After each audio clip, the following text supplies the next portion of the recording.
నిరుద్యోగ మిత్రులందరూ కూడా ఈ రాష్ట్రంలో 7 నెలలు కాంగ్రెస్ ప్రభుత్వం వచ్చింది. 7 నెలల్లో వారు చెప్పింది ఒక్క నిర్ణయం కూడా తీసుకోలేదు. జాబ్ క్యాలెండర్ ఇస్తామని చెప్పేసి ఇంతవరకు దాని మీద ఎటువంటి చర్యలు తీసుకోలే.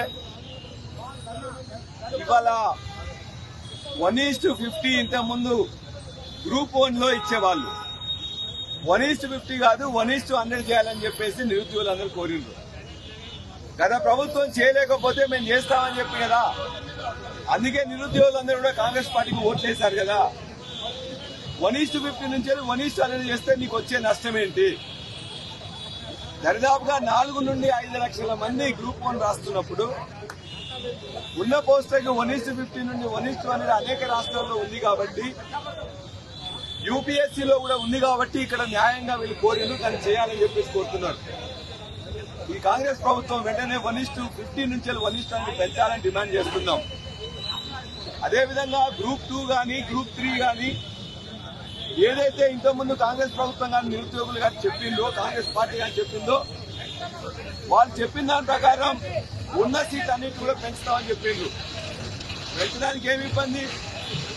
కాబట్టి ఖచ్చితంగా గ్రూప్ 2లో గ్రూప్ 3లో పెంచాలి. అదేవిధంగా మెగా డిఎస్సీ ఏదైతే ఉన్నదో ఆ మెగా డిఎస్సీలో కూడా 7,000 కాదు మేము 50,000తో ఇస్తామన్నారు. కొంతమంది 30,000తో ఇస్తామన్నారు. ఇవాళ 2-3 వేలు పెంచడం తప్ప చేయలేదు కాబట్టి వాళ్ళకు కూడా ఖచ్చితంగా ఇవాళ గ్రూప్ 3లో మెగా డిఎస్సీలో పోస్టులు పెంచాలని మేము కోరుతున్నాం. వీటన్నిటితో పాటు ఏ ఖర్చు లేకుండా జాబ్ క్యాలెండర్ ఇస్తామని ఎందుకు ఇవ్వట్లేదు? ఆ జాబ్ క్యాలెండర్ వెంటనే ఇవ్వాలి. జాబ్ క్యాలెండర్ ఇవ్వడానికి కోదండరాం రోజు మాట్లాడతాడు, అయ్యా కేసీఆర్ ఎందుకు ఇవ్వట్లేదని. మరి వాళ్ళ నోళ్ళు ఎందుకు మూతలు పడ్డాయి? ఎందుకు మూతలు పడ్డాయి?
ఆయన పేషెంట్ వచ్చేది